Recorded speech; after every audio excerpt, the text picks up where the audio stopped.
Hello, friends. Host Eric here, talking about this. But I want to answer a couple of comments here and talk about a few other cognitive function topics.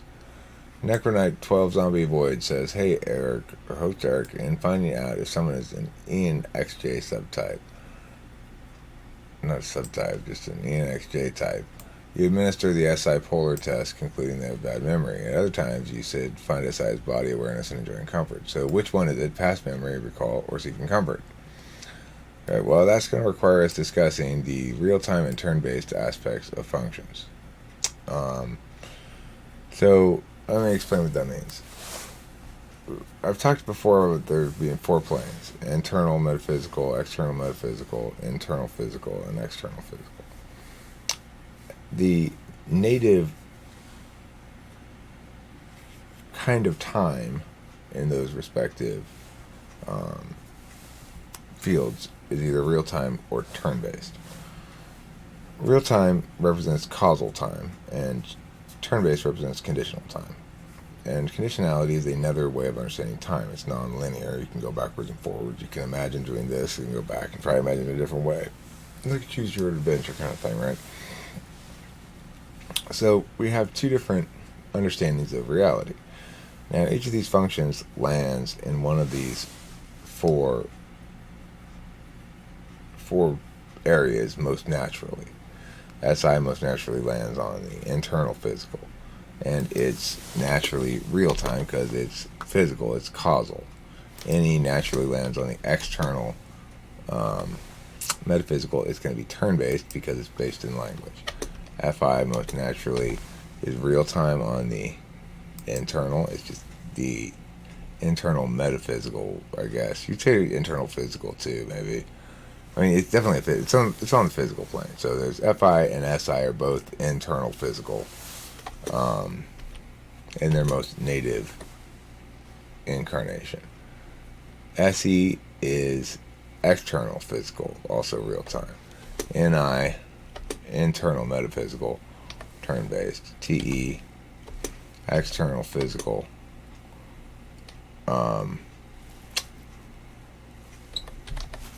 I'm going to do that with this. Same with FE. The interface functions don't really operate quite the same because they are bridges between real-time and conditionality. That's basically what TE and FE are, two different ways to bridge between real-time and conditionality. And TI is turn-based. So you see there are 3 turn-based, 3 real-time, and 2 real-time turn-based ones. So the answer is this. When SI is functioning in its most natural spot, which is on the internal physical field, then it's real time. It's about comfort, hunger, thirst, etc. Okay? But it also operates on the internal metaphysical field. And there it manifests as memory. So maybe you can make this a big R.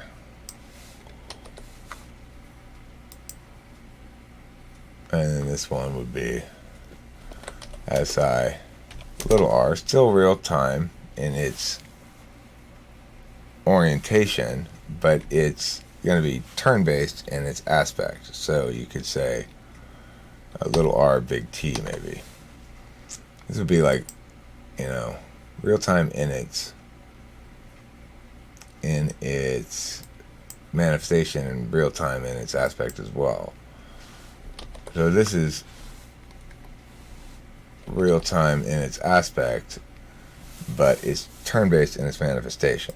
In that case, it's internal metaphysical. And then it has to do with memory and details of experience. So I'm not going to do all that for all of them, but because this is about SI, that explains what I'm talking about. They all have that way. It's naturally turn-based, it's language-based like this, but it can be applied in real time in a way that relates to the practical environment by putting random things together and gluing them together and making little sculptures and shit like that. It's not a very native place for it, so it doesn't very work very well in the real time level. But another aspect of a real time incarnation of any is if there's somebody who's coming to do physical violence to you, and you shout out something to stop them, using words to try to stop them, or questioning them or something like that, then that's using extrovert intuition in real time in some sense, because you're not attempting to actually do any ideation, you're attempting to change their specific physical behavior. So that's kind of like a real time aspect, manifestation of any as well. The story of mine that comes to mind is always when I talk about this, the time when I got my glasses slapped off of my face by this big ass burly Marine dude who attacked me, basically. Anyway, I need to go to the store and get cigarettes. So it's both, and it depends in which capacity you're using it. The thing is, for SI to, if you think about it, for SI to really be aware of the body at all, it's got to be aware of the body across time. It has to remember that there's a state called fullness. There's a state called hunger. It's got to remember that last time I tried to do that, I got really exhausted. I could barely make it. I'm not going to try that again. It needs to remember the experience. It's going to know about its own body. So that's where the metaphysical part comes in. NI is mostly turn-based because it's the metaphysical knowledge function, and it lands most natively on the internal metaphysical plane. When it's in real time, it tells you when to pull the trigger, when to shoot the arrow at the deer, or whatever. TE, real time and turn-based both. FE, same thing. I don't want to go into a lot of explanation about this, but basically TE says, let me take the real-time actuality of systems as they're functioning, and let me reduce them to a conditional or turn-based approach. And then FE says, let me take the turn-based or conditional internal metaphysical fields of others and let me make them into a real-time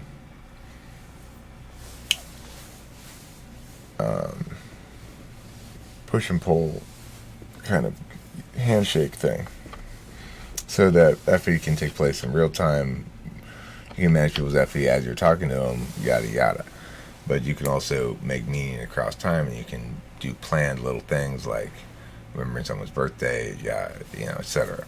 So FE's a tricky one, and TE are a tricky one to try to reduce to RRT because they're both, and that's why they always are going to coordinate with a knowledge function, though, is that they need that quick status. They don't need to deliberate over things that they're going to be doing that handshake business, right? All right, my second point that I wanted to make is about FI, and it's basically in response to. I also wanted to answer this question: is it possible to type someone using your own functions as a form of measurement or standard? It's certainly possible to understand functions starting from that spot and say, this is what I understand about myself. This is where it extrapolates out. This is where it doesn't. This is where it represents a pattern. This is where it doesn't. And slowly over time, parse out a lot of information that you can then, it's obviously a lot easier for me to test any TI, even SI, than it is for me to test shit that's on the back stack for me that I don't really understand as well. It's harder for me to test TE, NI, FI, SE. Okay. That's not directed at me, that's directed to Becky.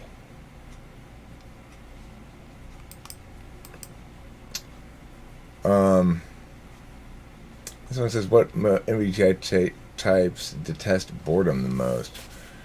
Well, Necronite 12 Zombie Void, my answer to that is any of your action types. Either your two SE types or your two NE types. I would argue that the SETI and NETI types are more subject to boredom than the FI types.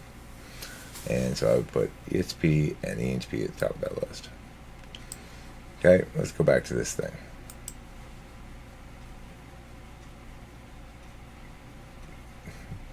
X0 Shock ZXX says, very ironic this, because this guy is an ESP, not an EHP. Get over yourself. The guy on the left, that's me, of course, is ESTP, right? What makes you think I'm ESTP? I'd like to hear your reasoning. Of course, there's no response to that. Awkward INFP. You're not very awkward. You're um, awkless. Or what's the opposite? I don't know.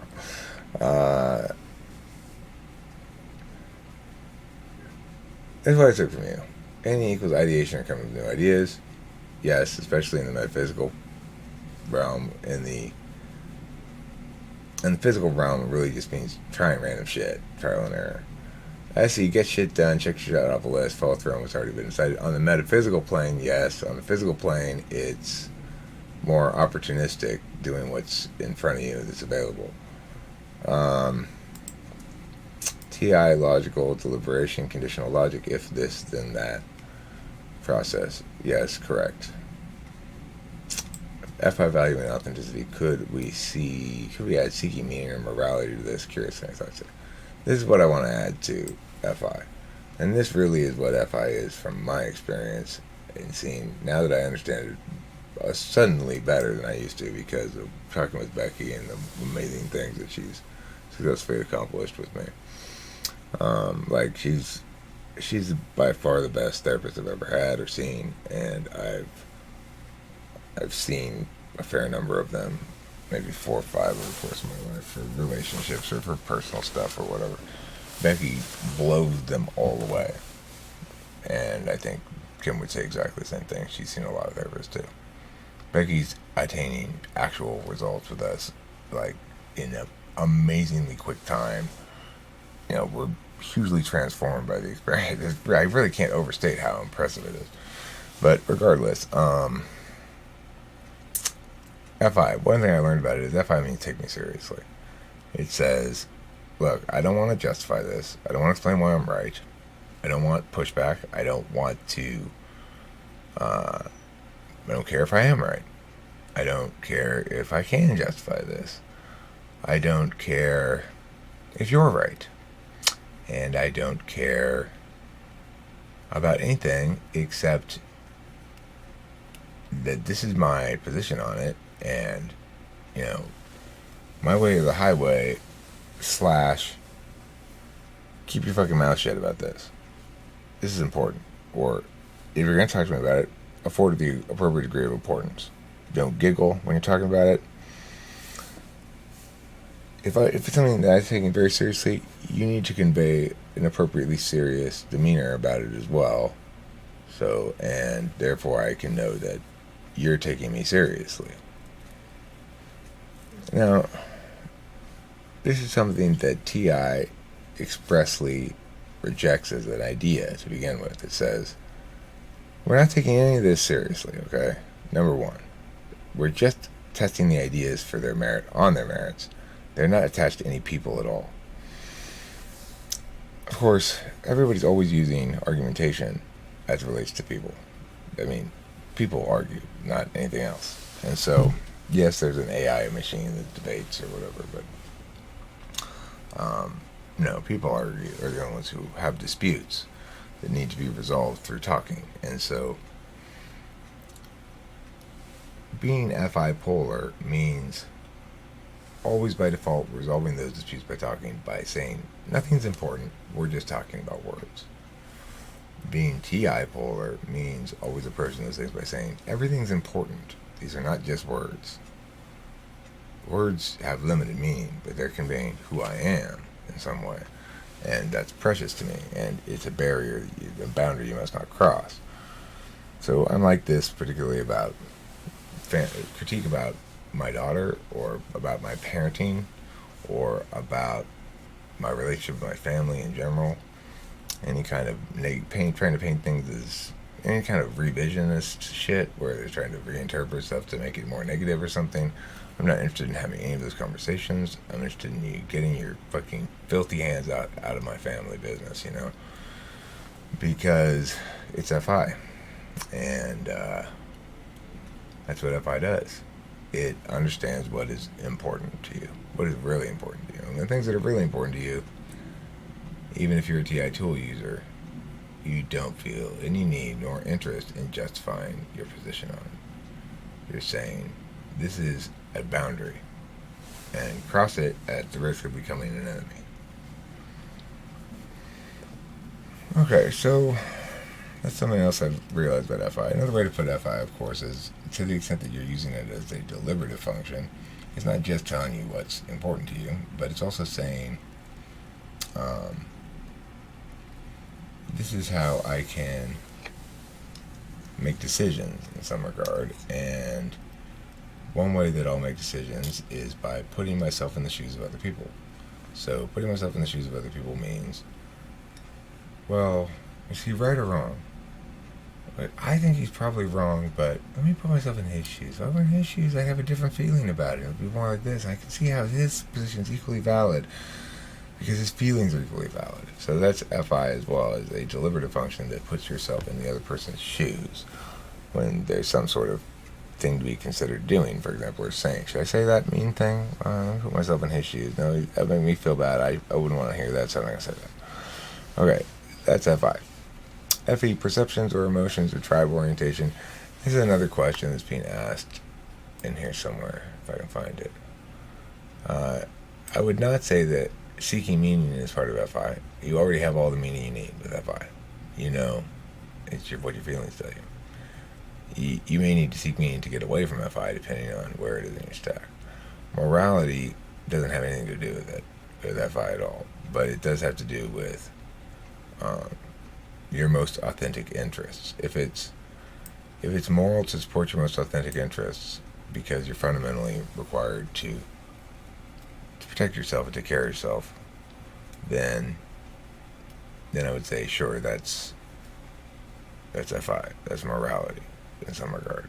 But the problem is it doesn't take into account really what's important to others, and it's more about it's a firm wall where you say no further, rather than, at least for me, rather than it being something I use actively in any kind of positive way about anything, really. So that's my experience with it. That's how experiential knowledge function builds a lesson from experience, high resolution, plus it's about the experience itself of the body. And I know intuiting reduces an experience to a lesson without details of experience, low resolution, plus it's about timing, when to pull the trigger. That's the real-time aspect. Interface. FE, understanding how behaviors impact the perceptions of others, not the emotions. That's what I wanted to talk about here. So, perceptions, emotions, tribe orientation. So there's a number of reasons why we need to reduce the definition of FE to just perception awareness / management. Or, in other words, other people's internal metaphysical field and our approximations thereof, as that internal metaphysical field, especially the FI aspect of it, is revealed through emotional displays. So when we're asking, well, what is FE then? Is it perception management? Is it about emotions? Is it about tribe orientation? Well, we need to reduce the definition of FE to being about perceptions because of mechanics, for one thing. Everything needs to be reducible to some sort of expression of the prime directive and some sort of expression of put, get, receive interface. Those four basic, machine code functionalities of the system. So for that reason, we need to reduce it to something that's meaningful within that system as a function definition. We also need to reduce it because it has a paired function. So we have to make sure that whatever we call FE isn't distinct to FESI as opposed to FENI, for example. We have to reduce because of slot definitions. Slot definitions mean that the thing has to be the same in every slot.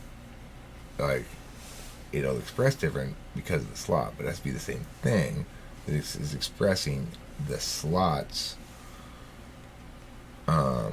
expression because of the reality of the interplay between having a finite amount of attentional time and habitual preferences or habitual channels that one attends via. And so then D, we need to reduce because of variations in manifestation, which is to say that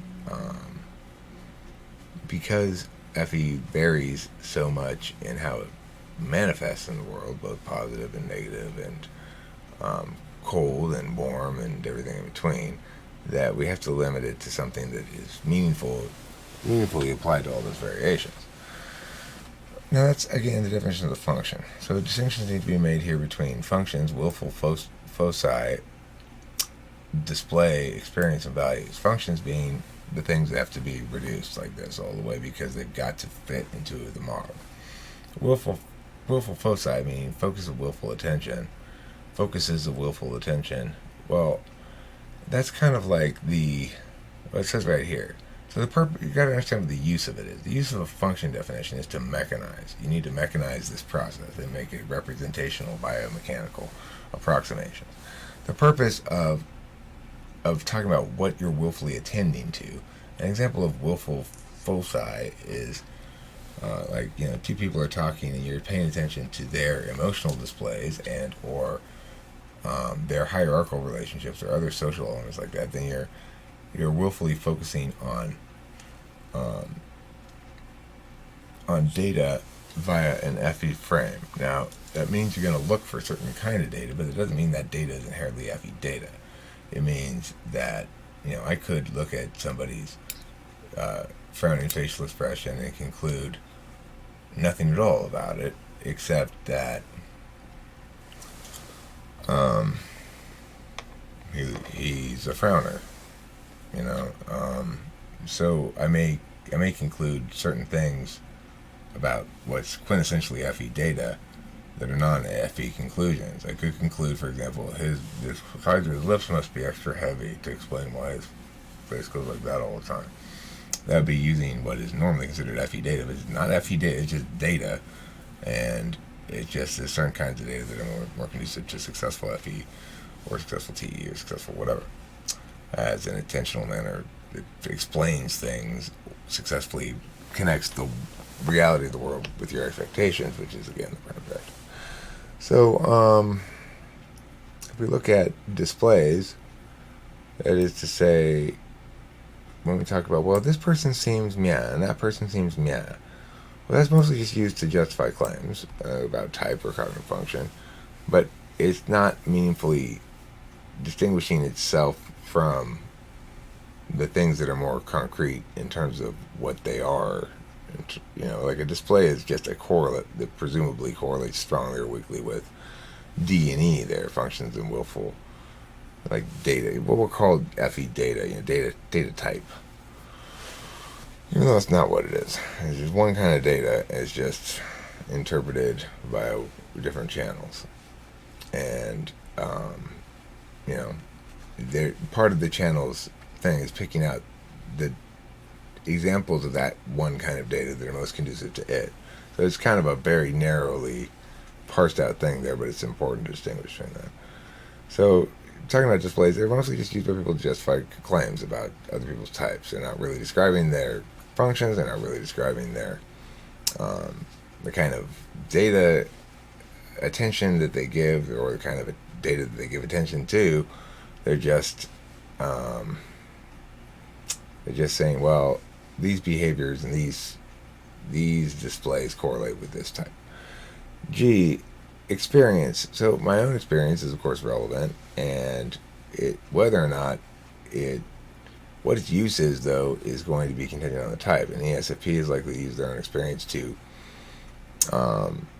generate some sort of justification for a conclusion that's already been decided and that they're attached to using their FI, that they've felt very strongly that they need to be taken seriously in this thing. They don't want to hear anything about who's right or wrong or whatever. It doesn't fucking matter. This is my FI. Don't just stay the fuck away. It's a boundary. This is what I am. I am an ISFP. I don't care if all the evidence shows otherwise. I don't care if all the evidence says I'm an ESFP. I want to be an ISFP. I've always wanted to be one, so I am one. Now, they won't say that because that would acknowledge that it's only wishful thinking. But instead they'll say things like, you don't know me, you've not walked a mile in my shoes, you don't know my experience, you can't tell me that I can't be an ENTP because you don't know me.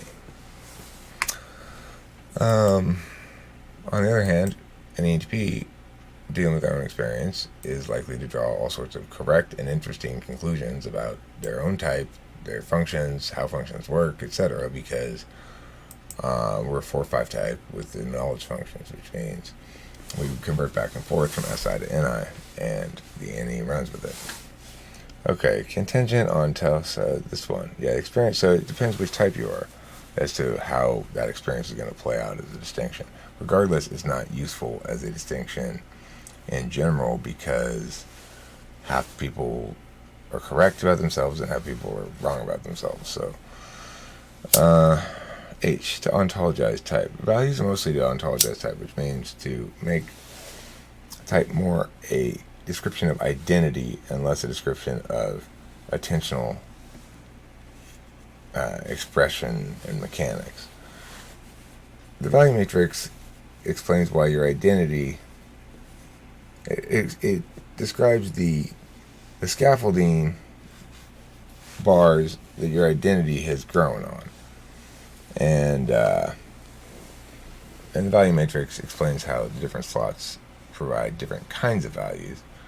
Those might express in stated values that somewhat are different, though. So again, we can't mistake experience or display for actual value analysis.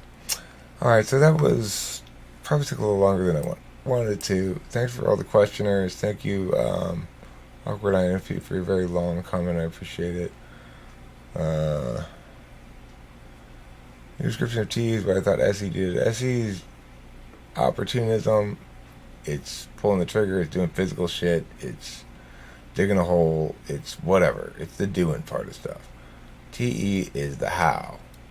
It's the figuring out how to convert the real-time doing part into a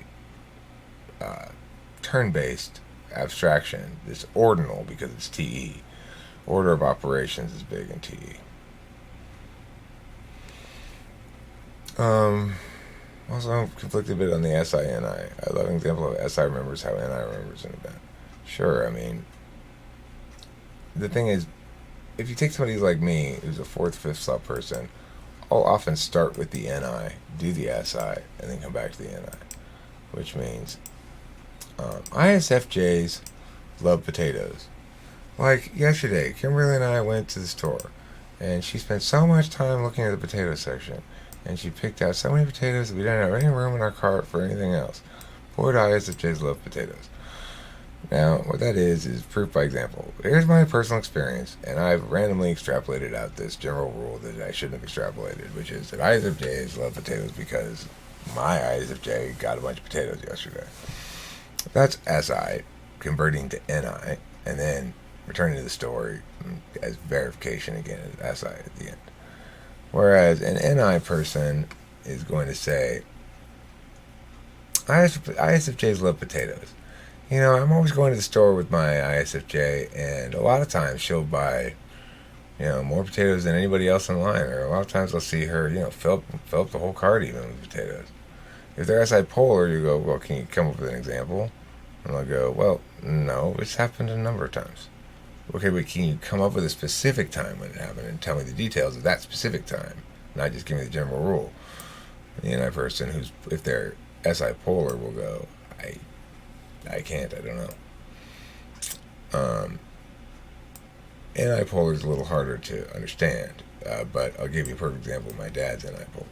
My dad is clucking and tisking his tongue about my mom putting on weight and gaining a couple pant sizes. And I said to him, Dad, what in the world are you worried about here? I mean, so what? So she gains a little weight, so she gains a couple pant sizes. Who cares? And he's like, well, she might get diabetes, it's in her family. Keep in mind, my mom is in stage 5 or 6 dementia. She will eventually die from dementia. She has no indication of diabetes. She's only a little heavier than she used to be, really. She's not overweight. My dad doesn't understand that the NI reality of things is it's time to stop caring about mom's diet. Let her eat what she wants. Who the fuck cares? Makes her happy. Dad, meanwhile, is complaining about mom getting into the fridge and always trying to get into food and stuff because she's fucking hungry because he's trying to keep her on some sort of diet like a moron. That's unipolar. Not recognizing what's determinate here. What really matters here Is that the best way to take care of your wife? Is to make sure she doesn't get diabetes by controlling what she eats in the last, maybe probably year or so of her life, I would guess, maybe 2 years. I mean, I know dementia patients can live a long time, and my mom's pretty active. We keep her pretty busy and stuff.